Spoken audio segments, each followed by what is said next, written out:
Voici l'atelier de production d'une entreprise de pièces détachées automobiles à Wenzhou. Les ouvriers intensifient leur production.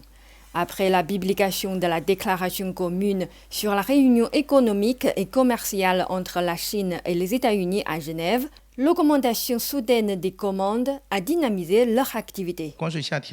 La réduction des droits de douane a pour effet que certaines commandes restantes sont expédiées en urgence afin de réduire l'impact des pénuries. Par ailleurs, nous accélérons l'aménagement de notre usine thaïlandaise afin de mieux réagir aux fluctuations futures du marché. Cette période de suspension de 90 jours est une bonne nouvelle pour l'entreprise, mais de nombreux facteurs d'incertitude subsistent.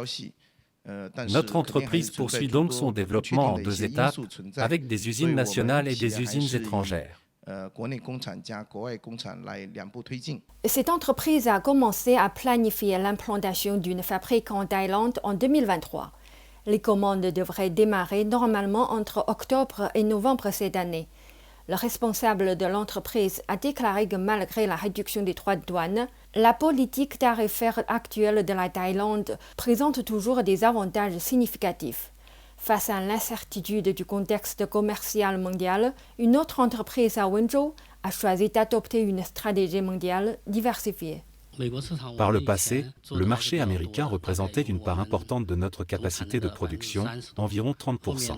Plus tard, en raison de l'épidémie de Covid-19 et de l'initiative de la construction conjointe de la ceinture et la route, nous avons étendu notre marché à l'Europe et à l'Afrique. Actuellement, le marché américain représente moins de 10% de notre chiffre d'affaires total. Cette fluctuation tarifaire ne nous a pas beaucoup affectés. En Égypte, cette entreprise a fourni des équipements de filtration et des services de mise au point aux usines locales. En Russie, l'entreprise a profité d'un salon international récemment clos pour aboutir à un accord de coopération potentiel. Concernant la stratégie future, Chen Xuxue a relevé que la vague de construction d'infrastructures en Afrique génère une forte demande d'équipements de filtration, incitant l'entreprise à renforcer ses investissements stratégiques sur ce marché. En collaborant avec des partenaires locaux pour créer des usines par participation technologique et coopération dans la chaîne d'approvisionnement, nous avons non seulement ouvert le marché local à nos produits, mais nous avons également contribué à la montée en gamme de leurs industries, réalisant ainsi un bénéfice mutuel.